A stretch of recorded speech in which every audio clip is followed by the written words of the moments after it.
रासायनिक हथियार कन्वेंशन और जैविक हथियारों के कन्वेंशन के बारे में हम आपसे वार्ता करते हैं। रासायनिक हथियार कन्वेंशन और जैविक हथियार कन्वेंशन। हाल ही में अमेरिका ने कहा कि रूस यूक्रेन में रासायनिक या जैविक हथियारों की हमले की योजना बना सकता है। इससे पहले रूस ने दावा किया कि यूक्रेन में अमेरिका की रासायनिक और जैविक हथियारों की प्रयोगशालाएं हैं, जिसमें अमेरिका ने खारिज कर दिया था। रासायनिक हथियारों के बारे में एक ऐसा रसायन होता है जिसका उपयोग उसके जहरीले गुणों के जानबूझकर मौत या नुकसान पहुंचाने के लिए किया जाता है। विशेष रूप से जहरीले रसायनों को हथियार बनाने के लिए डिजाइन की गई युद्ध सामग्री, उपकरण, अन्य हथियार भी रासायनिक हथियारों की परिभाषा के अंतर्गत आते हैं। भारत द्वारा रासायनिक हथियार कन्वेंशन के लिए लागू करने को रासायनिक हथियार कन्वेंशन अधिनियम 2000 पारित किया गया था। यह रासायनिक हथियारों की कन्वेंशन या NACWC के राष्ट्रीय प्राधिकरण की स्थापना हेतु स्वीकृति प्रदान करता है। वर्ष 2005 में गठित ये संस्था भारत सरकार और OPCW के संपर्क में है। ये भारत सरकार के कैबिनेट सचिवालय के तहत एक कार्यालय है।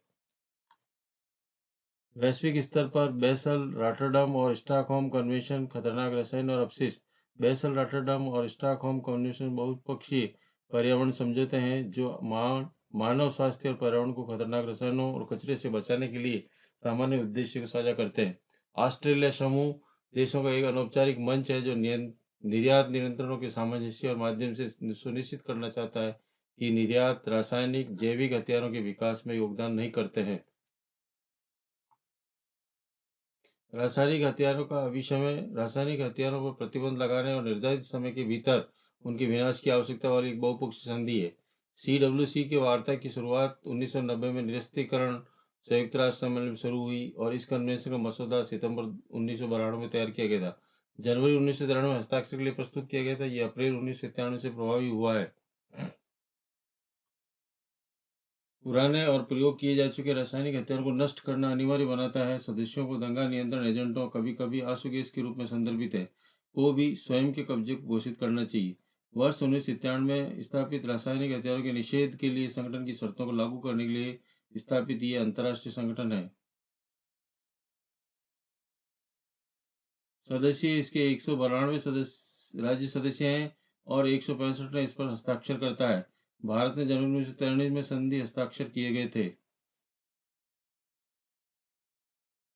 कन्वेंशन प्रतिबंध करता है रासायनिक हथियारों का विकास, उत्पादन, अधिग्रहण, भंडारण, प्रतिधारण, रासायनिक हथियारों का स्थानांतरण, रासायनिक हथियारों का उपयोग करना, CWC द्वारा निषिद्ध गतिविधियों में शामिल होने के लिए अन्य राज्यों की सहायता करना, दंगा नियंत्रण उपकरणों का उपयोग करना, युद्ध विधियों के रूप में करना। जैविक हथियार जैव आतंकवाद माध्यम से प्राय विषाणु और जीवाणु के साथ नई तकनीकी सहायता से हमला किया जाता है, जो अन्य हथियारों से कहीं अधिक खतरनाक होता है और इनमें कीटाणु और विषाणु अथवा फफूंद जैसे संक्रमणित तत्व जिनमें जैविक हथियार कहा जाता है, ये युद्ध में नरसंहार के लिए इस्तेमाल किया जाता है। वर्ष 1925 में जिनेवा प्रोटोकॉल में युद्ध में जैविक हथियार के इस्तेमाल पर प्रतिबंध लगा दिया था।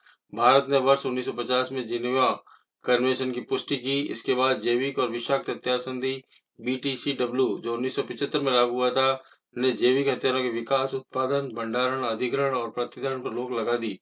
भारत ने वर्ष 1974 में इसकी पुष्टि कर दी गई है।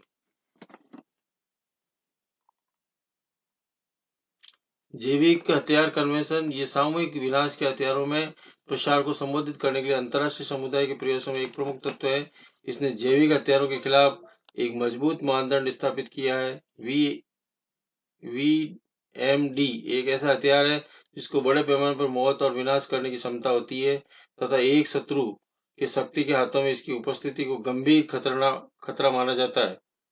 औपचारिक रूप से बैक्टीरियोलॉजिकल, जैविक और विशेष विषाक्त हथियारों के विकास, उत्पादन, भंडारण में विनाश के निषेध कन्वेंशन के रूप में माना जाता है। जिनेवा, स्विट्जरलैंड में निरस्त्रीकरण समिति के सम्मेलन द्वारा कन्वेंशन में बात की गई थी। 10 अप्रैल 1972 को इस पर हस्ताक्षर हुए। 26 मार्च 1975 को इसको लागू कर दिया गया। 183 पक्षकार इसके सदस्य हैं। 4 हस्ताक्षरकर्ता देश हैं। भारत कन्वेंशन का हस्ताक्षर करता है। कन्वेंशन प्रतिबंध करता है जैविक और विषाक्त हथियारों के विकास, उत्पादन, अधिग्रहण, स्थानांतरण, भंडारण और उपयोग को प्रभावी ढंग से प्रतिबंध करता है। ये सामूहिक विनाश के लिए हथियारों की एक पूर्ण श्रेणी में प्रतिबंध लगाने वाली बहुपक्षीय